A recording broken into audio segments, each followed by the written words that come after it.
On a eu 3 éclairages passionnants.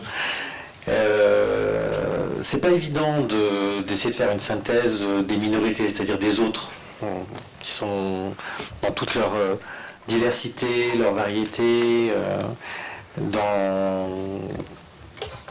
l'absolu et singulièrement vis-à-vis de la question qui nous préoccupe aujourd'hui, la question du génocide des Arméniens. Pour dire quelques mots sur la présentation de Georges Bensoussan, je voudrais revenir sur la notion de la peur des Juifs. Cette peur comme facteur central du mode de relation dans l'Empire ottoman arabe.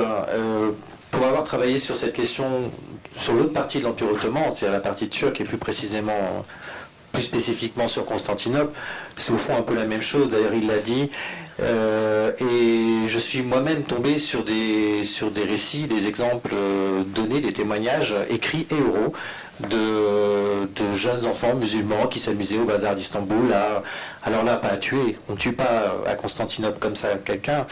Effectivement, je pense que c'est la grande différence avec ce qui se passe dans les provinces arabes, mais à humilier, juste par jeu, un commerçant juif, vieux ou pas d'ailleurs. J'en mémoire un récit très précis qu'on m'a raconté de jeunes enfants qui s'amusaient à renverser le plateau d'un tchaïdjeu, enfin d'un vendeur de thé dans les ruelles du bazar, et quotidiennement il se faisait renverser son plateau. Et la difficulté, ça m'a été raconté par les enfants de cet homme-là, et les enfants en ont gardé un traumatisme assez lourd de voir leur père se faire humilier quotidiennement et d'être dans l'incapacité, parce que c'est effectivement ce qu'a souligné Georges dans sa présentation, l'incapacité, l'interdit moral de réagir, sous peine de violentes réactions. D'ailleurs, à propos de la justice ou de la perception par les Arabes d'une certaine arrogance juive, dès lors qu'il s'agirait de se mettre sur un pied d'égalité, là aussi on en voit des symptômes assez lourds, y compris après la fin de l'Empire ottoman, c'est-à-dire disons dans les premières décennies de la République de Turquie. J'ai en tête, pardonnez-moi cette anecdote, mais je pense qu'elle éclaire assez bien notre propos, ce qu'on a appelé plus tard dans l'affaire Elzaniego en 1927.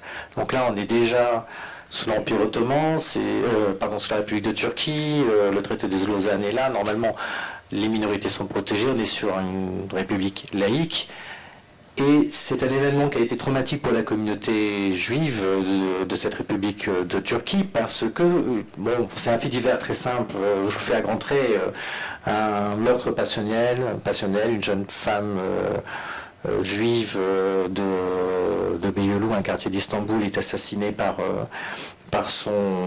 un amoureux transi et malheureux, qui s'avère être musulman et d'une élite de l'élite turque.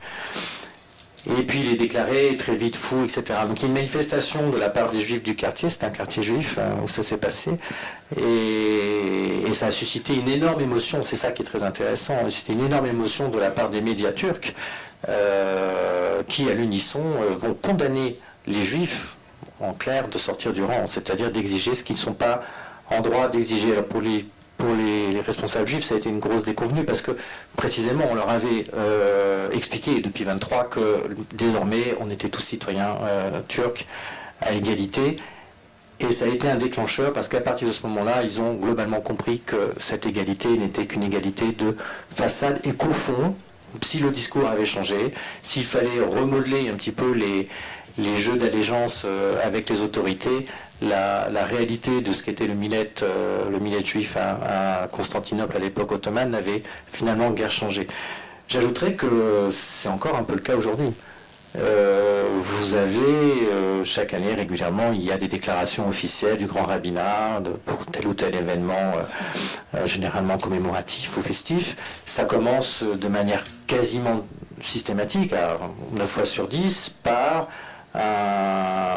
remercier les Turcs qui sont les descendants des Ottomans qui ont eu la bienveillance d'accueillir les Juifs d'Espagne. C'est-à-dire que ça commence par un acte de reconnaissance.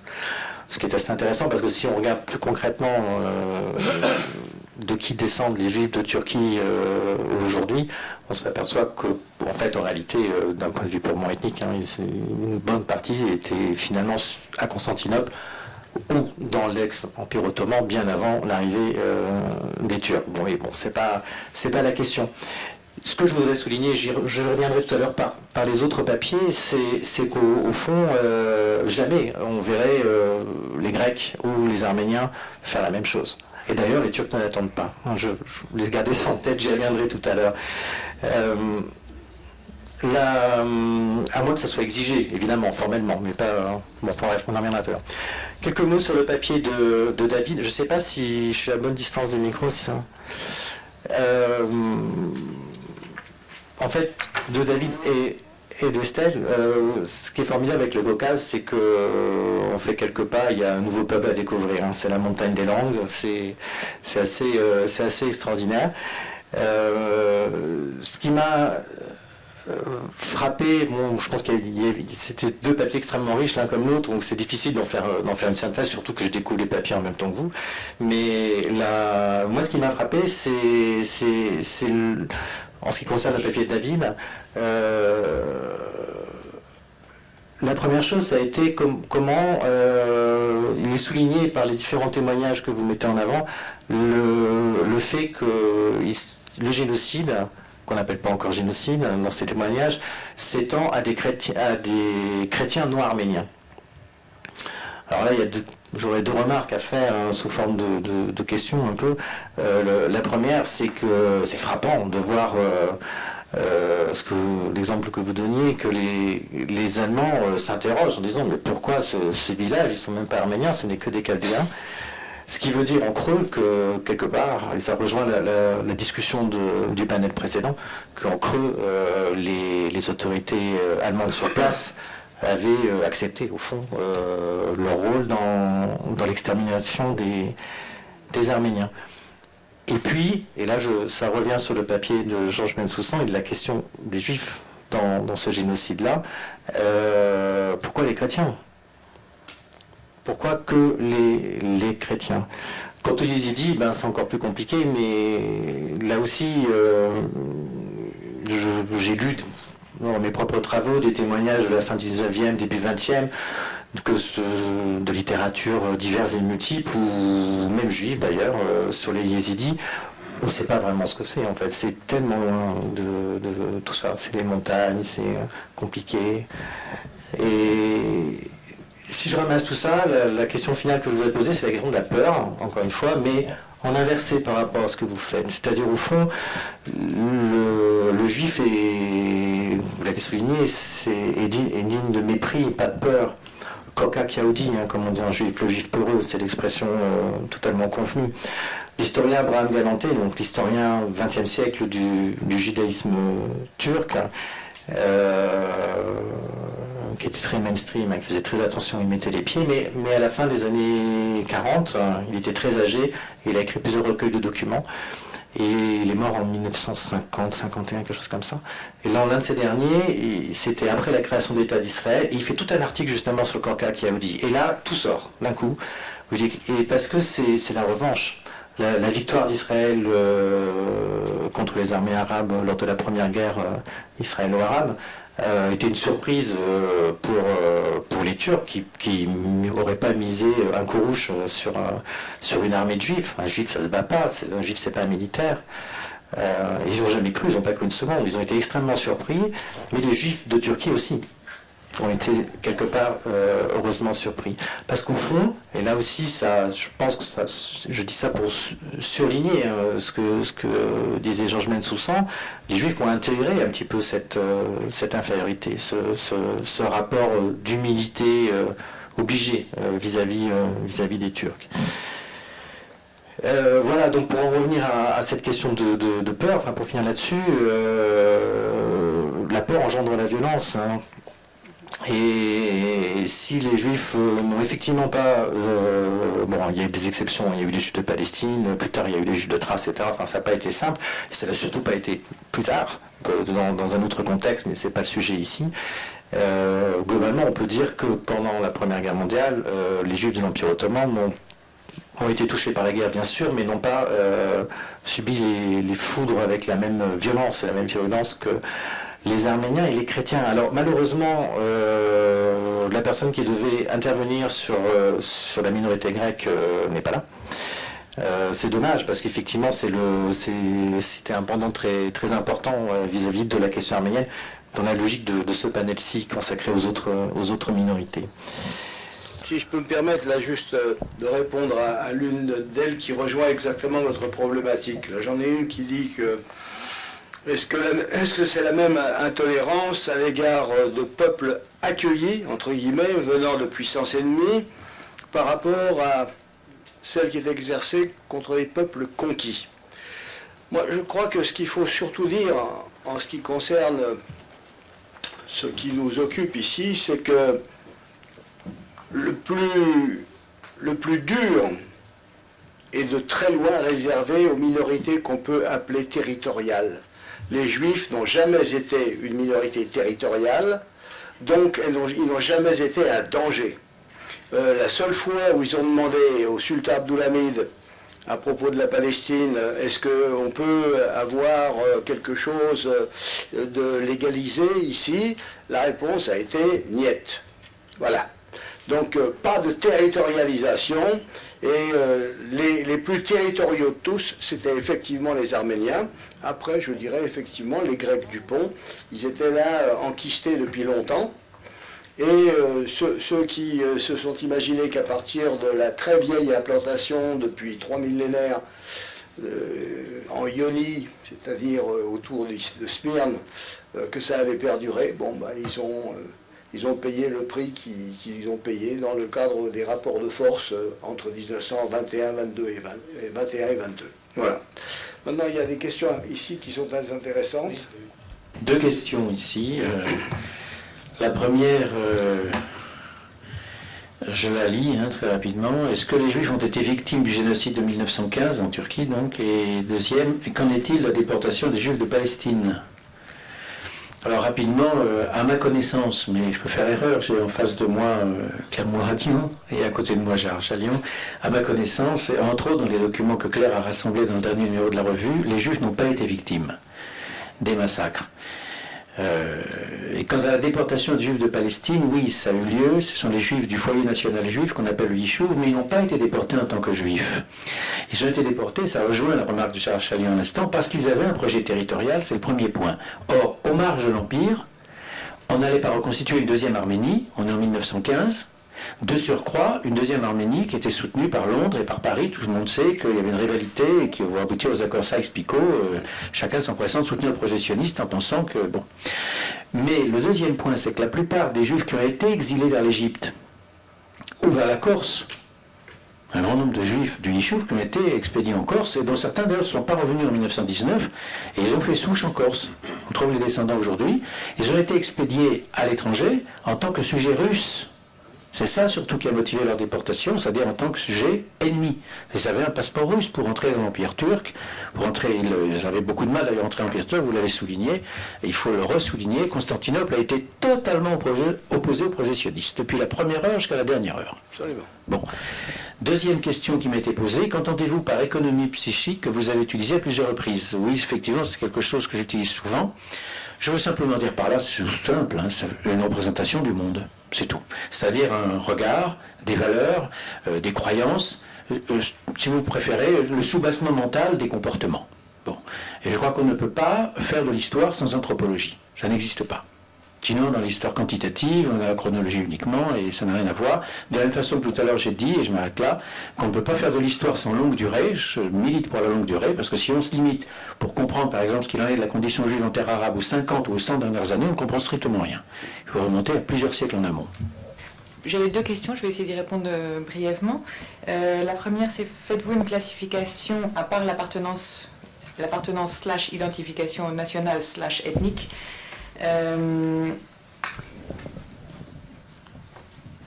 en général, je pars des dires des gens, je pars de la manière dont les gens se définissent. Ce qu'on trouve en commun, les mots qui sont employés par tout le monde, c'est le mot yézidi, donc que ce sont des yézidis, ça on peut le dire, que ce sont des Kurdes yézidis. La moitié de la population dit oui, l'autre moitié dit non. Ce que j'ai essayé de souligner dans mon papier, c'est que c'est des yézidis, mais ce n'est pas des yézidis comme ceux d'Irak. Alors ils aiment bien dire yézidis d'Arménie, par exemple. C'est pas simple, hein, mais en tant qu'anthropologue, moi j'essaie vraiment de partir de la manière dont les gens se définissent. Pour ce qui est de la langue, je trouve ça déjà un peu plus simple. Moi j'ai appris le kurde kurmanji à l'INALCO et je peux parler avec tout le monde. Ceux qui parlent le kurmanji et ceux qui parlent le ezdiki. Donc soit j'ai appris deux langues sans m'en rendre compte, soit voilà, ça serait pas mal. Deuxième question. Mais alors, est-ce que tu as recueilli des paroles mélodisées sur le génocide ? Alors en fait, des paroles mélodisées sur le génocide, dédiées à ça, non. Peut-être parce que c'est vieux, ça date d'il y a trop longtemps et que dans la tradition orale, on est déjà passé à d'autres choses, on se souvient surtout d'autres événements plus récents. Par contre, le thème des terres perdues, d'un exil d'Anatolie réapparaît souvent, et le thème des persécutions des musulmans sans qu'on date ces événements, c'est très présent dans les paroles mélodisées, mais ce ne sont pas des paroles mélodisées dédiées à ça. Ça intervient, en fait, c'est un type d'énoncé, à part quand on raconte l'histoire d'un héros. Ce sont des énoncés qui apparaissent soit dans la conversation quotidienne, quand on en vient à se souvenir de choses tristes, soit dans des moments rituels, et notamment dans les funérailles. Et dans les funérailles, très souvent, alors qu'on est en train de dire une parole mélodisée sur le mort du jour, sur le défunt qu'on a en face de soi, eh bien, des tas de formules poétiques, des tas de mentions d'un passé de persécution et d'exil réapparaissent. En fait, ce sont des énoncés qui n'ont pas de linéarité. On mélange le passé, le futur, le présent. Pareil, on peut parler en je, et puis juste après, au souffle d'après, on parle en il. Donc, on ne sait pas exactement qui parle à qui, quand, comment, mais en tout cas, il y a une mention, une évocation de l'exil et d'une fuite pour échapper aux musulmans. J'ai quelques questions et une réaction. La question, pourquoi les Allemands se demandaient, pourquoi étaient-ils étonnés à propos de l'attaque sur des Assyriens plutôt que sur des Arméniens. Évidemment, il y a eu un accord entre le gouvernement turc et les autorités allemandes au début que ce serait que contre les Arméniens. Et on a souvent vu les diplomates allemands qui réagissent quand ils voient que beaucoup d'Arméniens chrétiens sont tués dès le début de juin. En ce qui concerne les Yézidis, les Yézidis d'Arabat sont un peu différents des Yézidis qui sont en contact avec les Assyriens. Il y a beaucoup d'entraide entre les Yézidis et les Assyriens. Les Yézidis des montagnes de Sinjar qui ont souffert aux mains de l'ISIS. Ils sont allés dans le désert et ils ont protégé, ils ont sauvé des Arméniens déportés, ils les ont emmenés dans les montagnes pour les protéger. Les Arméniens, les Assyriens partageaient une clinique, une école, et cette information nous provient de sources assyriennes. Les Yézidis, dès 1908, ont été la cible des hommes politiques arabes locaux. Donc il y a une différence, je crois, entre ceux qui gouvernaient à Constantinople et les gouverneurs locaux. Les gouverneurs locaux était plus dur avec les non-musulmans pour s'approprier leurs richesses, leurs terres, leurs actifs, leurs avoirs. Et ça, c'est une zone qu'on appelle la zone du génocide, la zone de génocide. Ça remonte au moins à 1840. Et à cette époque-là, c'était les Assyriens qui étaient la cible parce qu'ils étaient les plus proches. J'ai d'autres questions plus spécifiques.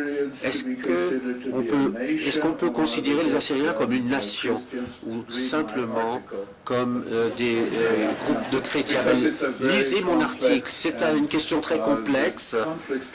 Les conflits entre les différents groupes qu'on appelle globalement les Assyriens sont tragiques. Est-ce qu'il y a eu des dommages collatéraux suite au génocide des Arméniens? D'après ce que j'ai présenté aujourd'hui, le gouvernement d'Istanbul savait que les Assyriens n'étaient pas des Arméniens, mais insistait quand même qu'il fallait les éradiquer.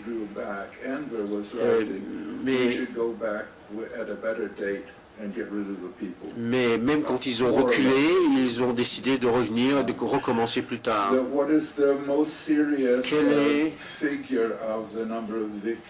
Quel est le chiffre le plus sérieux en ce qui concerne le nombre de victimes?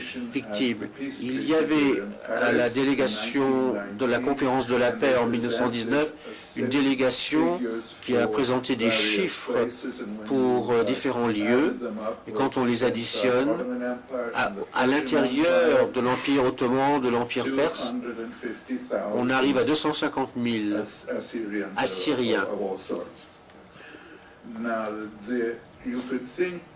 On pourrait penser que ce chiffre est un peu trop élevé, qu'il est peut-être plus faible, mais oui, si c'est plutôt vers la baisse qu'il faudrait éventuellement le revoir.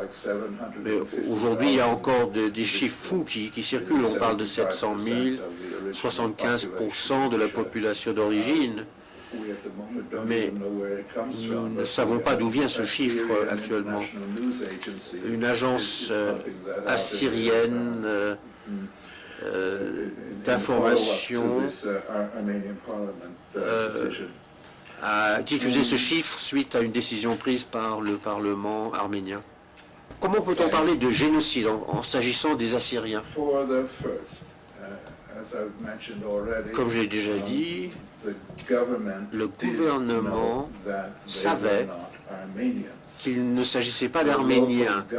Le gouverneur local, Krishet Bey, un personnage très néfaste, savait très bien qu'il ne s'était pas...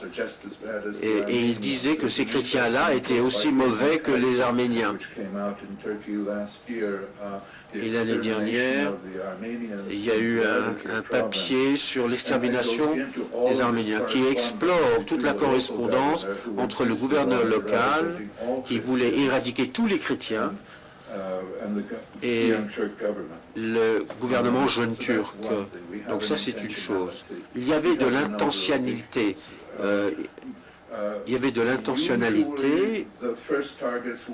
Les premières cibles étaient les agriculteurs, la communauté d'agriculteurs, pour saisir leurs terres, pour pouvoir accueillir d'autres peuples sur ces terres, probablement. Et ceux qui ont été chassés de ces terres n'avaient pas le droit de revenir.